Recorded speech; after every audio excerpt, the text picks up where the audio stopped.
Welcome to Audit the Audit, where we sort out the who and what and the right and wrong of police interactions. This episode covers police dispatchers, reasonable suspicion, and harassment, and is brought to us by Livingston Audit's channel. Be sure to check out the description below and give them the credit that they deserve. On August 30th, 2024, the owner of the Livingston Audit's YouTube channel, who we will refer to as Mr. Livingston, was standing on the public sidewalk outside of the Jolly Pumpkin Brewery in East Lansing, Michigan, filming guests who were seated on the patio. He was there because he had received a tip that officers had been illegally trespassing the local homeless population from the sidewalk in front of the restaurant. The manager of the Jolly Pumpkin requested that Mr. Livingston stop filming the guests, and when Mr. Livingston declined to do so, she called the police. Hingham County Central Dispatch, how can I help you?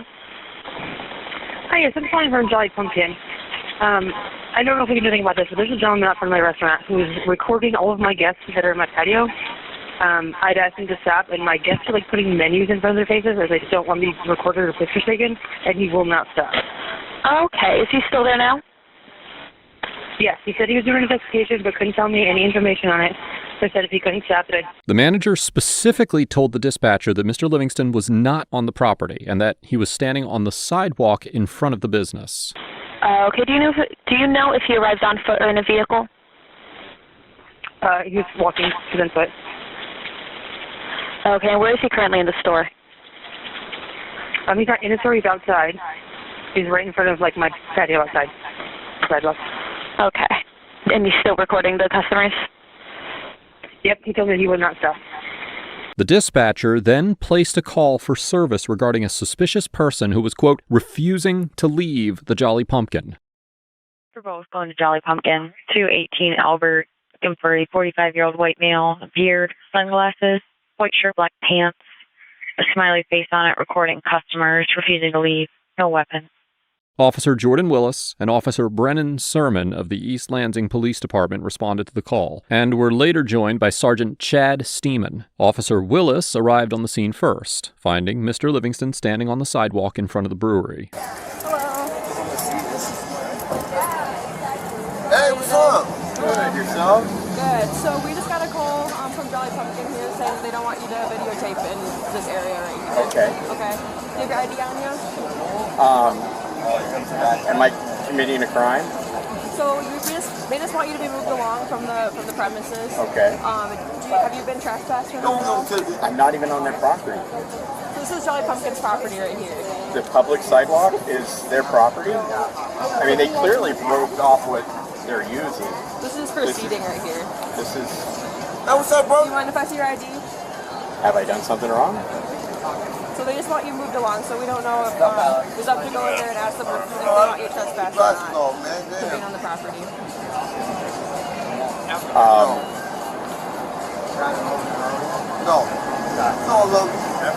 I'm not trying to make it hard for you at all. I'm not trying to either. I just really believe that I'm on public property, not their property, and therefore I'm not committing a crime. I'm not doing anything wrong. I'm taking pictures in public, which is a First Amendment right. I know.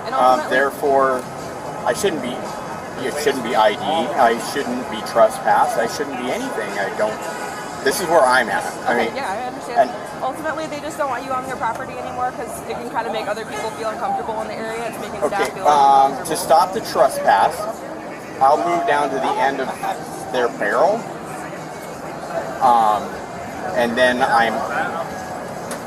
it's confusing to me, but then I'm off their property even though it's public sidewalk, right?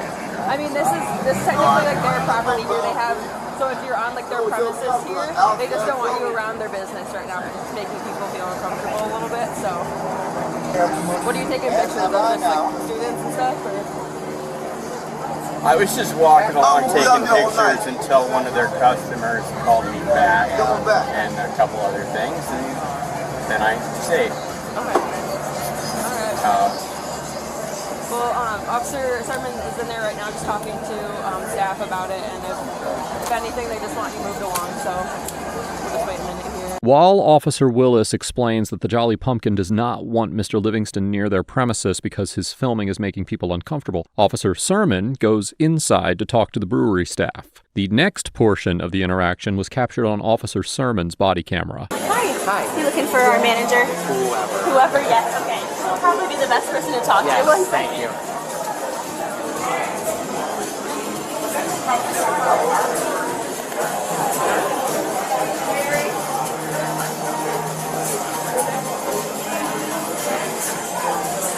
We have your candy box right here, okay? Here you go. You're welcome. Hi. Are you the one that called on him? Okay. You want him trespass? Yes. Yes? Okay. Yep. All right. Yep, of course.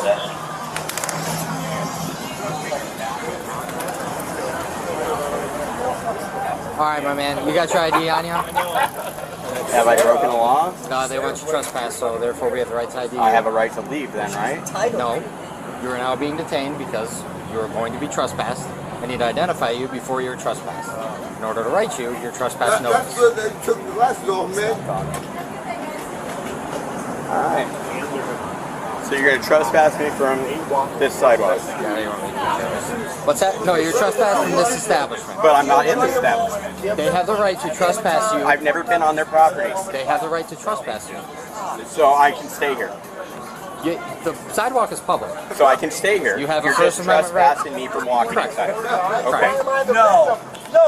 I don't know why you would want to do that because they're frustrated with you. I don't know why they would trespass me from their property without even being on their property. talking to your back. They have the right to do that. It is a private establishment. It is a private establishment.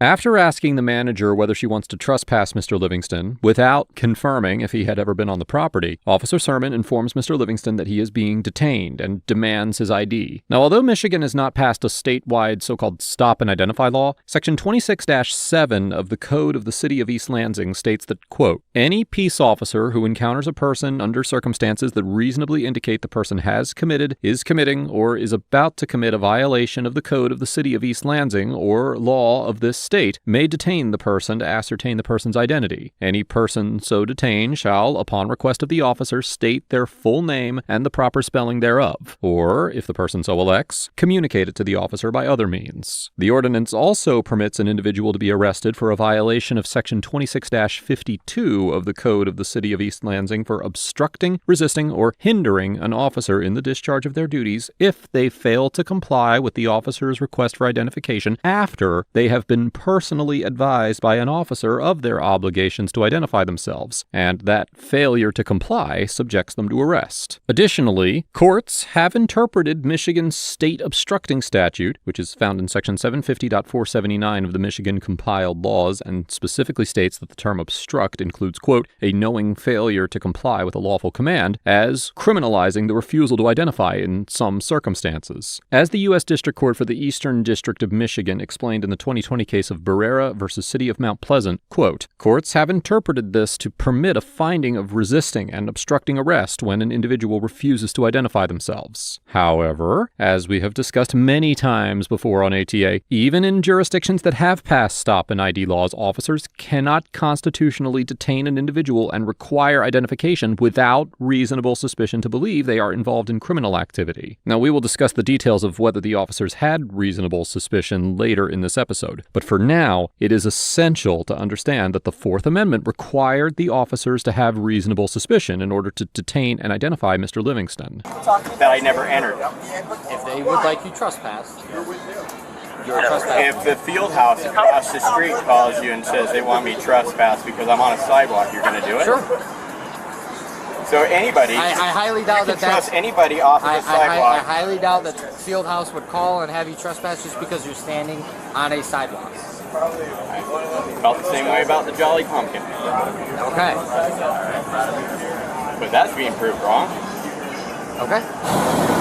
Hey, hold on. Sorry, this is Sermon. So this guy out here, Jolly Pumpkin wants him trespassed. He claims he never entered the establishment, but it's still private property if they want him trespassed from entering. They're uncomfortable with him. I didn't ask them. I can go in there and ask them. He's claiming that he never entered Jolly Pumpkin. But I mean, regardless, it's private property. If they don't want him, and it's not trespassing from being on the sidewalk. It's correct. So he's allowed to be there. He's allowed to record. He's allowed to do what he wants. But if they want to trespass him, but they are pretty. I guess I can go talk to them and double check. But okay. Baseline City is going to be holding a PD accident in Harrison and California. All right, I'll go ask them then and establish if he ever entered.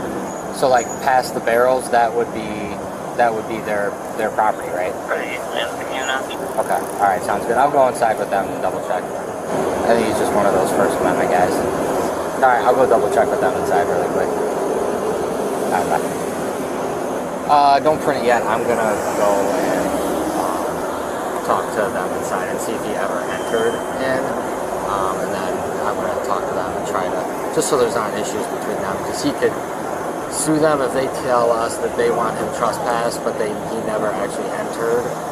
Like Steven said it's like a gray line. Like he could, but I'll be right back. How you doing?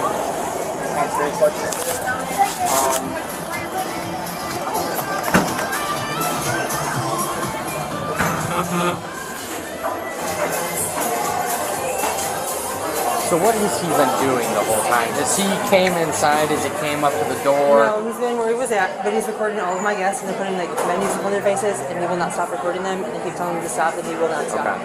He told me he was doing an investigation, but couldn't tell me anything about anything, and he will not stop. And I said, okay, I'm going to call the police, see what's going on. He's like, do you think the police will stop me? I said, I guess I'll find out. Okay. So It's not my property, I can't get for trespassing, right? So it's kind of a gray line because he's right in front of your establishment, but he never entered it. But the sidewalk is public property. I'm going to have another chat with my sergeant and see. I am kind of also trying to mediate between you and between him, and trying to find like if he can just move a block down so that he's done bothering you and then he doesn't have to be trespassed. That would be... He simply told me he will not stop recording, so he's not going to stop recording. All my guests are feeling uncomfortable, and that's not good for my business, obviously, or my guests. Okay. So, all right. Okay. Okay, Joseph, can we find a way to mediate this where there's not issues between you and Jolly Pumpkin? Well, right now my issue is with you guys forcing me to give you my ID. Okay. I am investigating a possible trespass. Okay. I have reasonable suspicion to ID you because a crime is afoot. You have reasonable suspicion? I don't know when I come on scene and I make contact with you. 16 and 35. And he did go in and talk. Did they lie? Did they lie? I just went. No, they you just went said, inside before you took my ID. You went inside to talk to them. I said, would you like him trespass from your property? They said yes. So then I came outside here. So you solicited a trespass without doing your investigation. Is what you... Are you willing to have a conversation with me or no? You just said you went inside to find out if Correct. I went on their property, I but told you you went exactly what I inside and just said, So them do you want him calling us trespassed? is giving us the reasonable suspicion they contacted you, correct? No, I can call the cops on them. Yeah, we can. You can, yes. Yeah, we will talk. Yes, And 100%. investigate it. Why would you? I mean, what are they doing wrong? I can see from here. Well, what are you doing All they're wrong? doing is Called being us- They beautiful. called us for trespass. I mean, Well, what are you doing wrong? That's what the call is. I'll even that, tell you. right. So you should Exactly. have never even talked to me. When you see me driving by, So- went, oh wow, so- that's guys in public So yes, taking I went, pictures. How do I know? Can I have my ID back? Officer Sermon and Sergeant Steeman argue that the demand for Mr. Livingston's ID was lawful based on reasonable suspicion of trespassing. Section 750.552 of the Michigan Compiled Laws, the state's trespassing statute, prohibits citizens from entering the lands or premises of another without lawful authority after having been forbidden to do so by the owner or occupant or the agent of the owner or occupant, or remaining without lawful authority on the land or premises of another after being notified to depart by the owner or occupant or the agent of the owner or occupant. A key element of both types of trespassing is actually being physically present on someone else's land or the property. Now, since the Jolly Pumpkin is a private business, it would certainly be within the manager's authority to ask Mr. Livingston to leave the premises because his filming was upsetting the other patrons, as the First Amendment protects individuals from government interference and expression, but generally does not apply to private businesses. However, the manager of the the Jolly Pumpkin had absolutely no control over the public sidewalk and could not order Mr. Livingston to leave public property. Therefore, it is unlikely that a court would conclude that Officer Sermon had reasonable suspicion to believe that Mr. Livingston had committed the offense of trespassing when he demanded identification. Although Officer Sermon argues that he did not know that Mr. Livingston had not been on the premises, the Jolly Pumpkin manager clearly told dispatch in the 911 call that he was only on the sidewalk in front of the brewery. He's not in his store, he's outside. He's right in front of, my patio outside. Sidewalk. In the 1985 case of United States v. Hensley, the Supreme Court concluded that, quote, if a flyer or bulletin has been issued on the basis of articulate facts supporting a reasonable suspicion that the wanted person has committed an offense, then reliance on that flyer or bulletin justifies a stop to check identification. If the flyer has been issued in the absence of a reasonable suspicion, then a stop in the objective reliance upon it violates the Fourth Amendment. In other words, as the Sixth Circuit Court of Appeals, which has jurisdiction over Michigan, explained in the 2003 case of Feathers versus A, quote, if the dispatcher had sufficient information to find reasonable suspicion for a Terry stop, the stop was permissible. But if the dispatcher lacked sufficient information to satisfy the reasonable suspicion requirement, and the officer's subsequent observations did not produce reasonable suspicion, then the stop violated the Fourth Amendment. Now, in this situation, a court would likely find that the dispatcher did not have sufficient information to form reasonable suspicion of trespassing, as all that was reported by the manager was that Mr. Livingston was standing on the sidewalk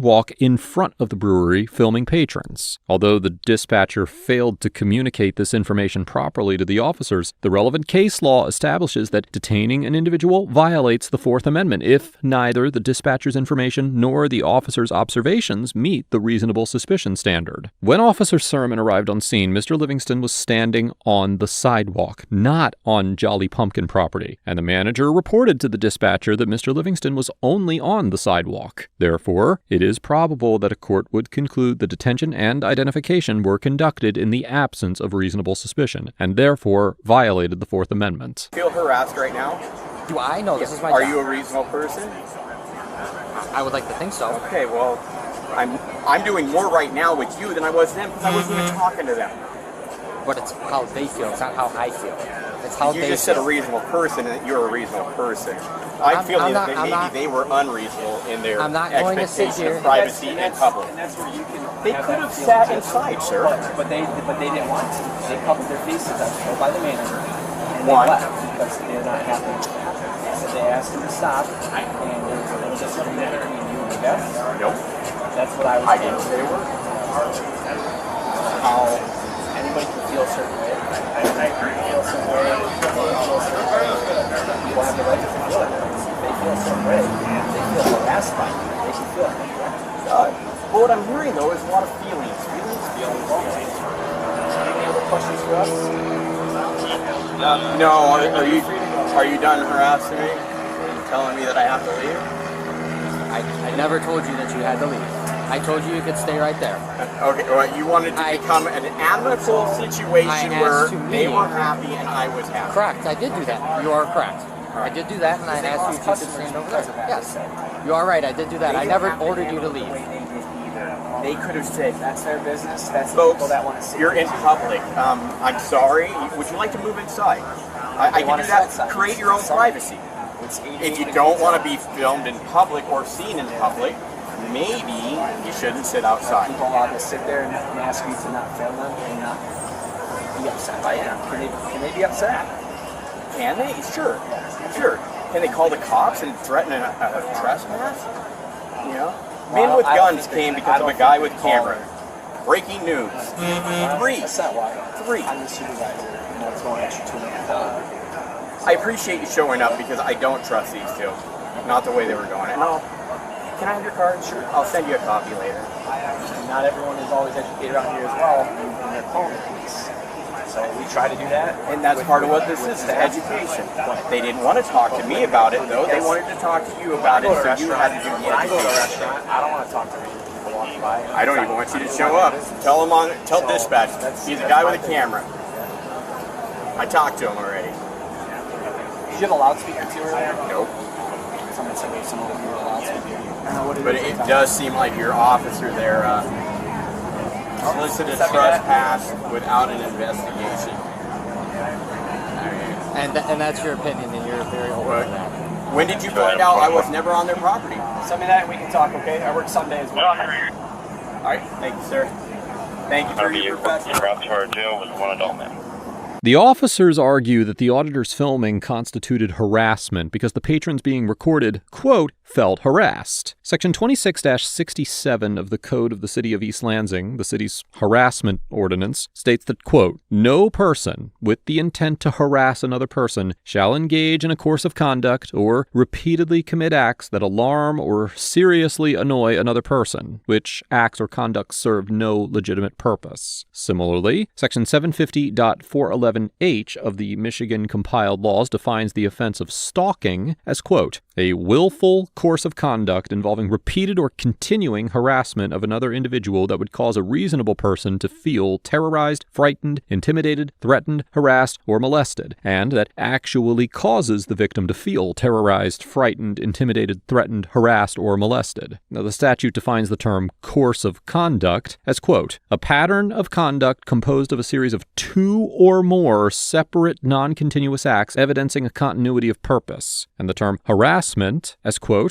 conduct directed toward a victim that includes, but is not limited to, repeated or continuing unconsented contact that would cause a reasonable individual to suffer emotional distress, and that actually causes the victim to suffer emotional distress. The statute also states that, quote, harassment does not include constitutionally protected activity or conduct that serves a legitimate purpose. Well, as is evident from the plain language of the laws, a court would almost certainly conclude that Mr. Livingston's conduct did not constitute harassment under either the city ordinance or the state statute. First, both laws require a course of conduct or repeated conduct involving the same quote-unquote victim, whereas Mr. Livingston was only involved in a single filming encounter with these patrons. Additionally, even if a court decided that being filmed in public would cause a reasonable person to feel quote-unquote terrorized, frightened, intimidated, threatened, harassed, or molested, which I find doubtful, Mr. Livingston would have a strong First Amendment defense, as he was exercising his right to film in public. Accordingly, it is highly unlikely that a court would conclude that Mr. Livingston had engaged in criminal harassment, or that the officers even had reasonable suspicion to believe that he did so. The encounter ended without further incident. Mr. Livingston told me in an email that he filed a complaint with the East Lansing PD, but as of the date of writing this episode, he has not yet received the results of the investigation. Mr. Livingston also obtained copies of the body camera footage from all three officers, the 911 call, the dispatch call, and the incident report from the encounter. But unfortunately, the footage he captured of the encounter is unavailable as the data was corrupted. On December 11th, Mr. Livingston had a meeting with Lieutenant Scott Sexton, who took note of the incident and recorded an interview with Mr. Livingston about the encounter. Mr. Livingston told me that he wants to file a lawsuit, but he is unable to find representation at this time. Overall, the East Lansing officers get an F for likely detaining and identifying Mr. Livingston without the reasonable suspicion required to do so, failing to conduct an adequate investigation before infringing on Mr. Livingston's Fourth Amendment rights, and demonstrating an alarming lack of knowledge regarding the applicable criminal laws. The officers exhibited a complete misunderstanding of what constitutes harassment, essentially arguing that harassment occurs whenever someone feels annoyed by another person's conduct, and completely omitting the requirement that harassment be a repeated so-called course of conduct. Additionally, while the officers were acting on incomplete and misleading information from dispatch, Officer Sermon failed to ask the manager basic questions about what actually happened with Mr. Livingston. Instead of completing any sort of investigation, he simply asked the manager if she wanted Mr. Livingston trespassed and then walked away. The officers only conducted an investigation to determine if a crime had been committed after an unlawful Fourth Amendment seizure had been completed on Mr. Livingston. Now, while I do not believe that Officer Sermon intentionally violated Mr. Livingston's constitutional rights, this encounter demonstrates how an officer can run afoul of the Fourth Amendment when they conduct a detention too quickly, without first obtaining an adequate understanding of the facts of the situation. The dispatcher also gets an F for failing to accurately communicate the information reported to her by the Jolly Pumpkin manager, and making it seem like Mr. Livingston was refusing to leave the brewery premises, instead of the refusing to leave a public public sidewalk. Although I understand that calls for service should be clear and to the point, in this instance, the dispatcher did not accurately convey the facts of the situation, leading the officers to incorrectly believe that they had reasonable suspicion to detain Mr. Livingston for trespassing. I am unsure why the dispatcher omitted the fact that Mr. Livingston was only on the sidewalk from her bulletin, but giving her the benefit of the doubt that it was not intentional, she may have misunderstood the caller, forgotten, or not recognized the significance of this information. Regardless of the reason, this omission led to Mr. Livingston's unconstitutional seizure. And although I believe that the officers are also to blame for this violation, they likely would not have detained Mr. Livingston if the dispatcher had informed them that the 911 caller reported that he was filming from the sidewalk in front of the brewery, not on the premises. Mr. Livingston gets an A+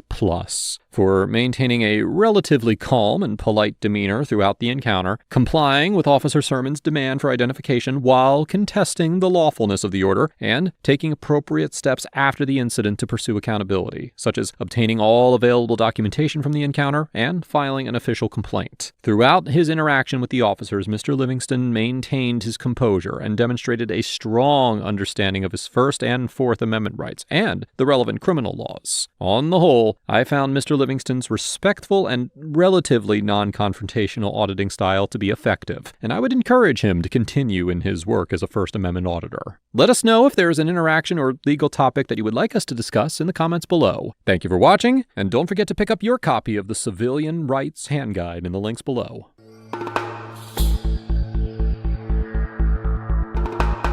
Corruption in Hazard, Kentucky. Well, I guess we only got one choice. Go for it.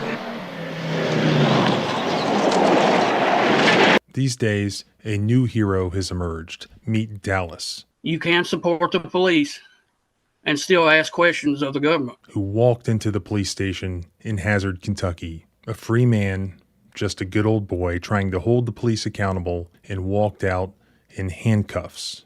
I was going to do a record request and I wasn't here early enough. Just like basic stuff. Like a personnel file of each officer. I got a YouTube channel. I'm telling you, turn your camera off, please. Give you one more chance. And you're going to turn your camera off, please. And although, like Boss Hogg, the Hazard police chief, thought that he was untouchable, in fact, he wasn't. Hazard City Manager confirmed to LEX 18 the City Commission voted unanimously last night to terminate Chief Williams. He says they want to go in another direction. Once again, YouTube exposes a tyrant, and now he's gone. But why the success so far in this case, but not in many others? Let's go through it.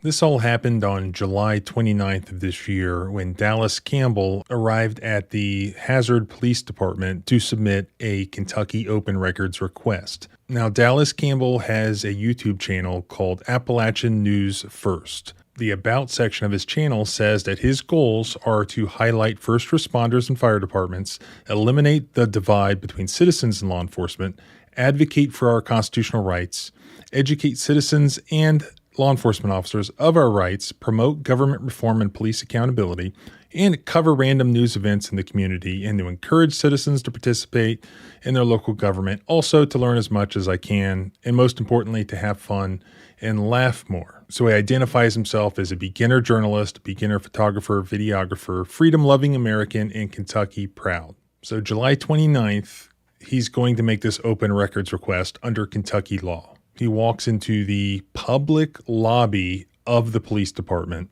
but the self-identified clerk who he encounters behind the glass immediately does not want to comply with his request.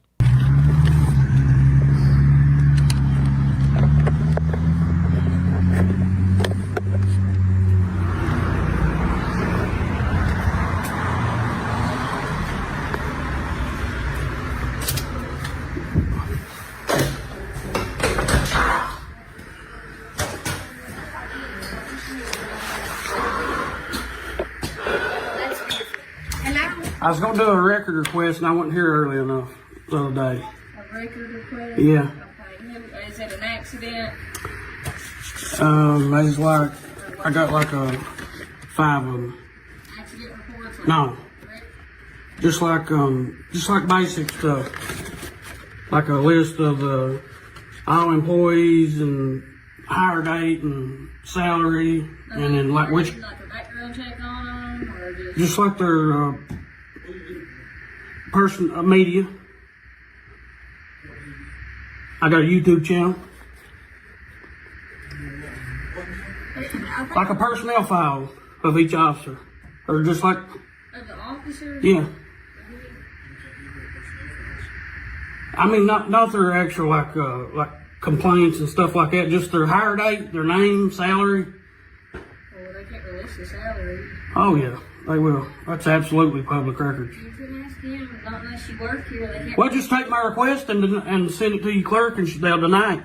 I am the clerk, honey. I'm trying to figure it out, but you can lose that attitude. You don't have to be rude and towards me. I ain't got an attitude. You sound very hateful. You really do. Sorry you feel that way. I'm trying to help you, but I'm not understanding what you're saying. I know. I can't give you information on the officers. Now, I could give you a list with their name on it and their badge number. Yeah. Like, I can't give you, like, their pay and stuff like that. You fill out a records request.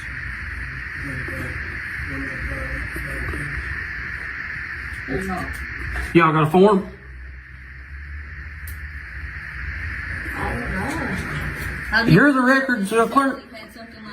She's the records clerk. Yeah, but I don't do, like, it's like I do accident reports, honey. Like, you know, like if you get in a wreck and you need to come get that accident report to take it to court or a CAD, is mainly what I'm for. Right. Not like the payroll clerk and stuff like that. They're hiring someone else to do that. But I, you know, what am I looking for? Request form? I think I have it. This is a dispatch request form. That's not what he needs, is it?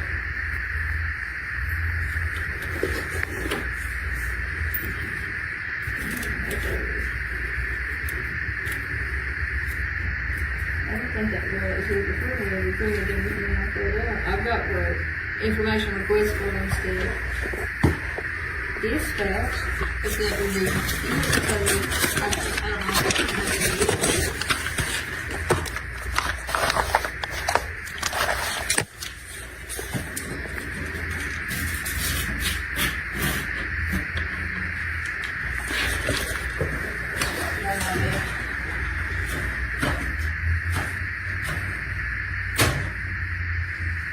They just put it in writing that you're requesting records and put down what you got.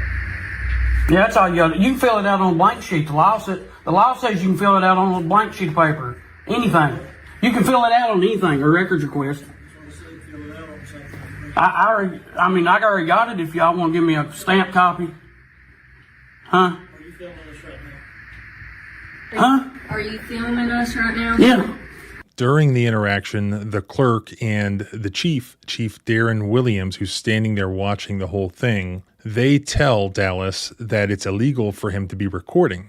Now, I have a copy of the lawsuit that was filed in September by Dallas's lawyer, and that takes the position that it was not illegal under Kentucky law to film as Dallas was doing. Indeed, Dallas was not charged with the allegedly illegal act of filming inside the lobby of that police station.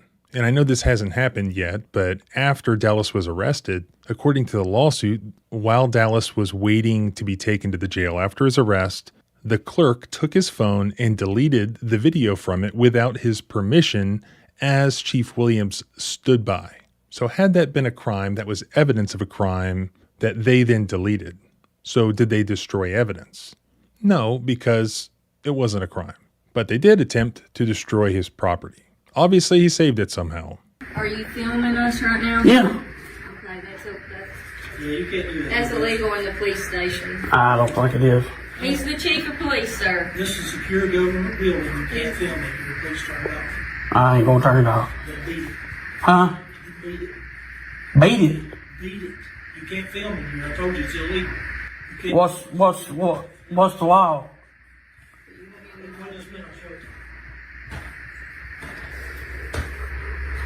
We'll do print you off the list.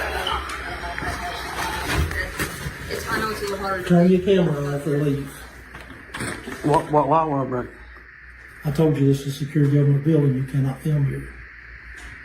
I disagree. I don't care. Well, What if I don't leave? if you don't leave, I'll make you leave. Now, are you going to leave or not?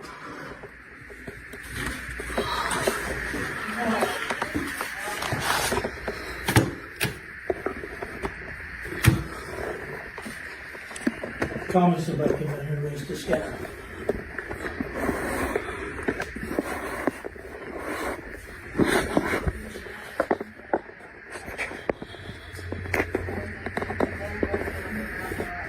Why are we doing this? Because the media should have a right to that information. So you should have a right to come in here and argue with the police chief about whether or not you can film here. I'm telling you, turn your camera off, leave. Give you one more chance. And you're going to turn your camera off, leave.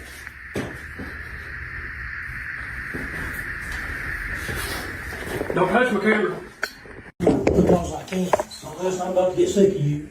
Just arrest me. I am. Damn, I'm waiting on somebody to come down here and arrest me. Don't put my hands on you. No. Let me tell you something, bub. You don't come in here and tell me what to do. This is my police station. You work for the people, though. I work for the city of Hazard. I don't work for you. You don't come in here and tell me what to do. You don't come in here and tell me what I have to do and say. You understand that? I hear you. Just sit down, man. Sit down right here. All right. Absolutely ridiculous. You come in here and have yourself put in jail for no reason. Don't turn that back on. I'm telling you. Despite the fact that he had actually committed no crime at all, after being arrested, Dallas was charged with menacing and disorderly conduct. Those charges were terminated in Dallas's favor when the Perry County attorney moved to dismiss those charges on November 4th, 2024. So the charges were all dismissed. Then a lawsuit was filed, and also Dallas published on his YouTube channel the video footage that you're seeing right now. This, in turn, got the local news reporting on it. You have this trifecta of a lawsuit, YouTube footage, which then was picked up by several large YouTube channels, and then the local news reporting on it. That together coalesced into a large amount of public outrage directed at Hazard County, Kentucky. The one perfectly consistent way to get accountability is when the politicians behind the badge start getting worried about their own continued future political viability. Usually they will have a knee-jerk support for their police officers, as they apparently did here, because they only did that once public outrage reached a certain point. But once you reach that point, they just go ahead and throw Chief Williams under the bus. We've been telling you about lawsuits against Hazard Chief Darren Williams. Well, now we've learned he's been fired. Campbell didn't get his records and instead was arrested. His charges just recently dismissed. He believes this video prompted public outcry and pressured officials to fire Williams. It's kind of surprising on one hand, but not on the other. I mean, it seemed like it was writing on the wall. But Hazard City Manager confirmed to LEX 18 the City Commission voted unanimously last night to terminate Chief Williams. He says they want to go in another direction. As we reported, Campbell is suing the city and Williams for false arrest and malicious prosecution. They didn't choose to react whenever they charged Dallas, and we had argued that case in court, had it dismissed, and raised some serious questions about the evidence, about the claims. There was no reaction. Campbell hopes Williams' firing will lead to a culture change. I do think that there obviously needs to be more training on open records and how the police department could be more transparent. As Campbell's attorney Rex Kilburn said, Hazard County only chose to do this once they realized that the public was upset about it. Prior to that, they were okay with it, apparently. And there's also one other thing. You noticed that Dallas is just a reasonable, nice guy. He was completely polite the entire time. Even in the TV news interviews, he doesn't come off as overly biased in any direction. He's just engaging in this honest endeavor at being a citizen journalist, and he laid out his goals right there, and they're all good ones. So he's a likable guy. He appealed to the public. He would appeal to a jury. He would appeal to a judge. And you can't underestimate how important that is. Perhaps the most important thing in civil rights litigation is having a sympathetic plaintiff. That is so important, even though there's no black and white law that is affected by it. It's an extremely important consideration. So that's another reason why this was successful in getting rid of this tyrant sheriff. I've been in contact with Dallas and with his attorney, and they've promised to keep me updated as this lawsuit goes on. So expect more updates, hopefully some exciting ones. They also provided me with a full copy of their second amended complaint that has all the allegations and lays out all of the legal principles involved, including the fact that Dallas was entitled to what he was requesting under Kentucky law and that it was not illegal to videotape in the way that he was doing. So I'll post a copy of that on the blog, linked in the first pinned comment below, like always. So you can follow along too by subscribing both here and at the blog at thecivilrightslawyer.com. You can also follow me on Twitter at JohnBryanESQ, also called the Civil Rights Lawyer there. Remember, our rights don't end where your fear began. The city's social media was deleted. Within 24 hours, I believe, the officer was fired and all criminal charges against this high school girl were dropped. Then, believe it or not, the YouTube video itself became a part of the news story. Then a civil rights attorney picked up the story and put it on YouTube. They don't like to face the public. You know, if before the public has seen the footage, in a lot of these cases, you know, they will defend these officers, and that's what they did here. We did not expect this at all. Certainly not this quickly. The officer, Brian Schimmel, is no longer with the police department. Yeah, the Whitley County prosecutor has dismissed the case against the teen. A town councilman tells us that the town took down all of his social media pages because of threats. So this is one of those examples of a YouTube video quickly getting accountability in a way that no civil lawsuit could even manage, much less that quickly. So let's go through the rest of the update about what happened. Also, I challenged commenters on YouTube and on Twitter that if they think this officer acted reasonably, give me their best argument.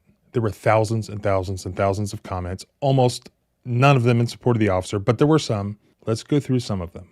But first, I want to tell you about the sponsor for today's video, and this is a great sponsor. People seem to always be surprised to learn that their private information is being collected and traded online. As both a content creator and a lawyer, privacy is important to me, which is why my sponsor today is again Incogni. Incogni not only tracks down the data brokers that have your information, but they also have that information and private data completely removed. I first started to use Incogni in August of 23 when they first reached out to me about a sponsorship, and since then Incogni has hands down been my favorite channel sponsor.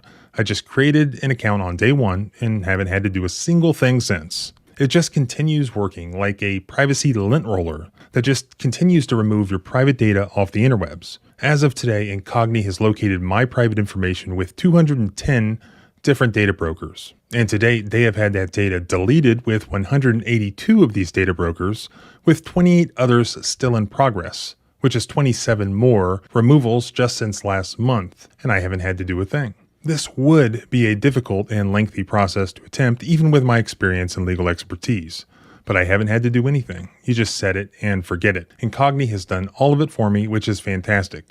So check out Incogni using the link below or go to incogni.com/civil to get an exclusive 60% off an annual Incogni plan just for my viewers. Again, check out Incogni using the link below or go to incogni.com/civil to get an exclusive 60% off an annual Incogni plan. Now back to the video. And one thing I should have already mentioned was, speaking of comments, there are always things I don't notice that people in the comments point out. One of those things is the alleged justification for all this had to do with the pretext of this window not being rolled down enough. Whether or not it's because he couldn't hear, or whether or not it's because she wasn't sufficiently respecting his authority, he apparently was triggered over the window not being down. Pull over for headlight speed. Okay. cracks her window. Ask her to roll it down the rest of the way. Cracks it another ½ inch.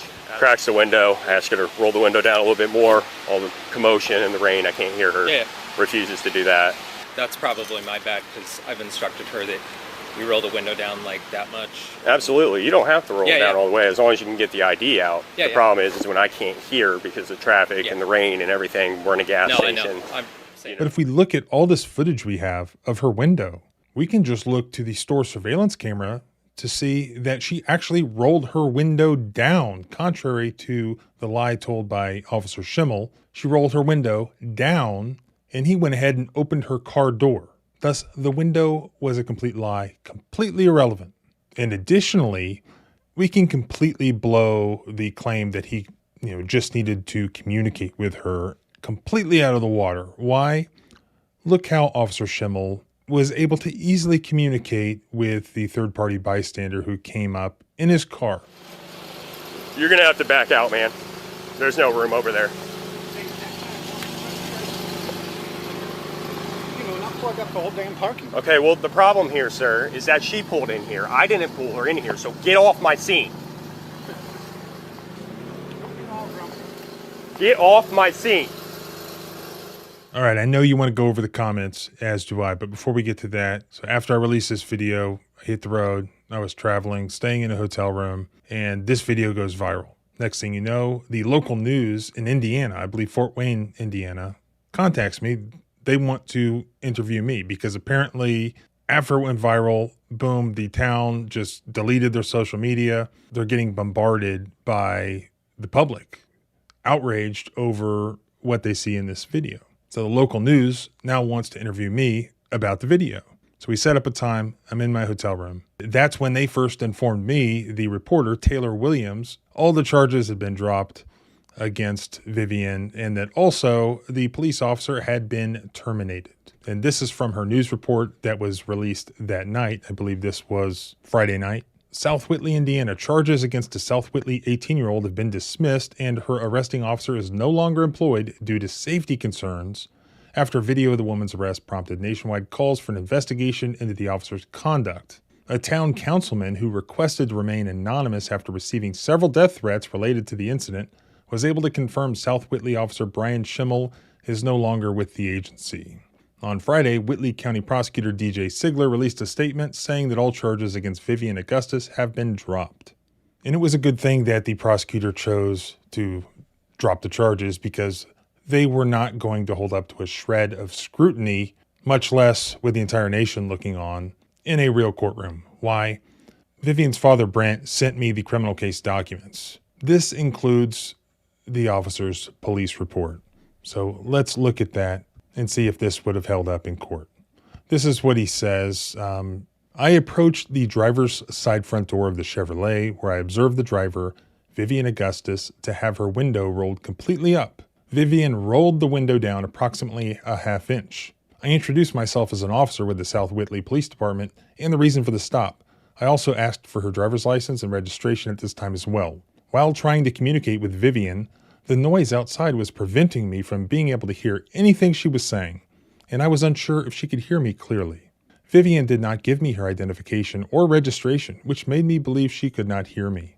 Large semi-trucks with trailers were traveling with a high volume of traffic on State Street.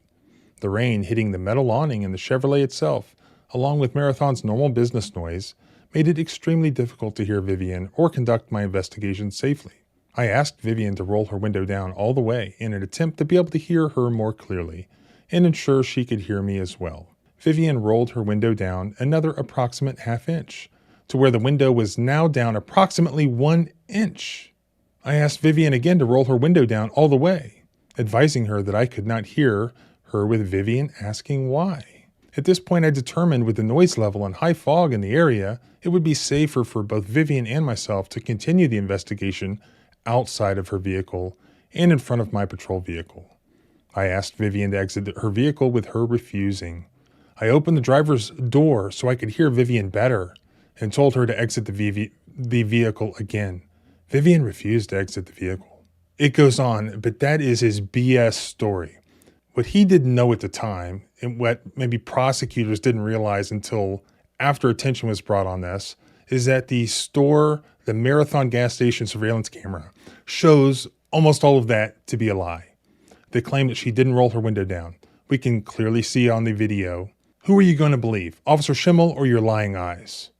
She rolled her window down all the way. That was a lie. They could not bring that into court. That was a lie. So when it comes to his claim that he asked her 5 times to get out of the car and she refused, or she refused to provide her ID, which was the actual thing she was charged with, because getting out of your car is not a crime apparently in Indiana, but just refusing to identify yourself in a valid traffic stop is. If he's lying about the window, any lawyer representing Vivian gets to ask the greatest question that you could ever ask as a trial lawyer, especially a criminal defense trial lawyer, and that is, were you lying then? Or are you lying now? Were you lying both times? Pretty much everything that you say is a lie, isn't it, Officer Schimmel? I mean, God, that would be so much fun. Not for the prosecutor, which is no doubt why, in my opinion, they dropped the charges. All right, and here we go. Let's look at some of the comments here on this viral YouTube video. The initial question I asked in my first pinned comment was, will anyone take the position that this police officer acted reasonably? If so, please explain your position. So there were, at least the time I took the screenshot, 33,344 comments. I scrolled through as many as I could, given the time I had. There were a couple. Let's look at some. My initial observations. There's no audio, so we will not know what was said. She's not a little girl. She's 18 and an adult. The fact that she's a student is irrelevant. Like many of you, I have a teenage daughter that is a little girl, and she's physically little. I mean, an 11-year-old boy with just a week of jiu-jitsu training could completely manhandle her. I have no doubt. That was not a violent slam. That was a classic armbar takedown. Was it necessary? Probably not. I mean, the officer said his own words were that he slammed her. You can see her flying through the air onto the ground on the video, especially the part I didn't have to censor.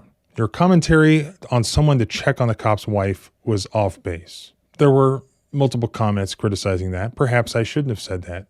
Obviously, it was tongue-in-cheek.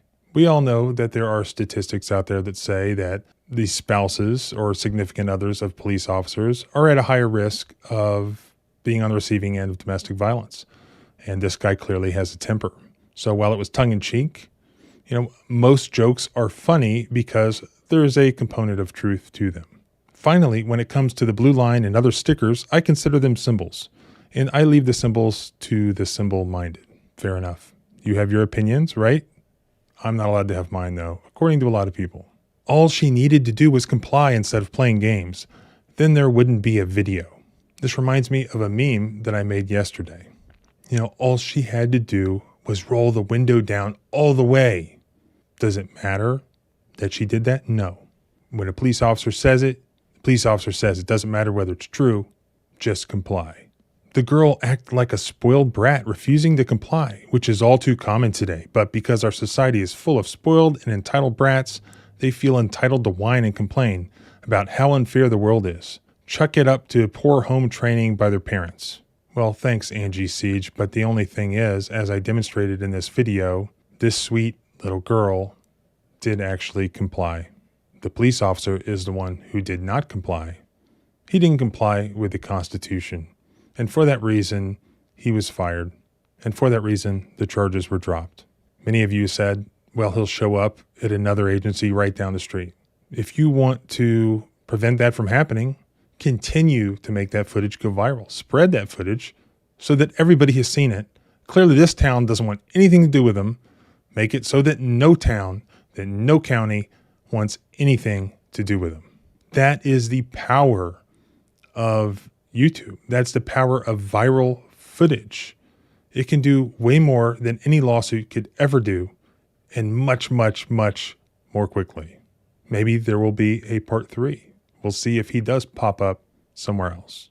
So thanks for watching. Thanks for spreading the footage. If you're a new subscriber, keep watching. Have some other interesting videos coming up. If you have a video you want me to review, use the submission link below. Remember, our rights don't end where your fear begins. Angie. Zachary Wester. The former sheriff's deputy was charged with 67 counts of racketeering, fabricating evidence, false imprisonment, and possession of controlled substances. Wester's accused of planting drugs in a dozen vehicles during random traffic stops. A substance that appears to be an illegal narcotic. Do you know anything about that? I do not. All of the drivers denied owning the drugs, but yet most were subsequently arrested. You have the right to remain silent. The arrest caused suspicion internally, and in 2018, Wester was suspended. 3 years later, the case went to trial. He pleaded not guilty to all charges. This is a case about an abuse of an incredible power, about the abuse of the incredible trust that we all put, and we have to put, in law enforcement in a society. The prosecution relied on the defendant's own body cam footage to help argue their case. Stephen Van, a convicted felon, had recently gotten out of jail when Wester supposedly found methamphetamine in his car. Have you ever seen this before? No. No, what is that? I'm just trying to figure out how that stuff got in your car. You're gonna go to jail today for possession of methamphetamine, okay? Oh man, dude, I'm serious, dude. Anything, what you want me to do, man? Like the other drivers who testified, Van gave the officer permission to search his car because he claims he had nothing to hide. And I knew my truck was clean. I knew it was. While the jury got to watch most of the traffic stops, some recordings had mysteriously disappeared. Why in the world would that have been deleted? I wish I knew that answer. Ironically, body cam footage would become the strongest element in the prosecution's case, especially when it came to Teresa Odom. Hi, how are you? I'm good. At first, the officer's polite, even playful. Anything in the vehicle I need to be concerned about? Bombs, hand grenades, rocket launchers? Okay. While Odom stands behind the vehicle, Wester begins his search. Notice as he prepares to put his gloves on, there's a small item in his left hand. Prosecutors argue that Wester is palming a small bag of meth, which he claims to find next to a spoon in the vehicle. Miss Odom. It is yogurt, sir. I know. Okay. It's yogurt. How about this, though? That is not mine. No, sir. Okay. Now, the white small plastic baggie that was in that spoon that the deputy just showed you on this video, had you ever seen that before? No, sir. Was that in your car? No, sir. As far as motive, the prosecution claims the 28-year-old officer was ambitious and wanted to move to narcotics as quickly as possible. Wester testified he never planted any drugs. The drugs were there. I did not put the narcotics there. And after 5 days and several witnesses, the jury was asked to render a verdict. If Wester's found guilty on all charges, he could spend the rest of his life behind bars. After 7 hours, the jury returns with its verdict. In the state of Florida versus Zachary Tyler Wester, we, the jury, find as follows as to the counts charged and the information. Count 1, guilty of racketeering as charged. The clerk went on to read the verdicts on all 67 charges. Count 7, guilty of official misconduct as charged. In total, the crooked officer was found guilty on 19 charges. Count 9, guilty of official misconduct as charged. Count 10, guilty of official misconduct as charged. Including misconduct in the arrests of Van and Teresa Odom. 11 of the 12 drivers filed civil lawsuits against Wester. In July 2021, he was sentenced to 12.5 years in a state prison.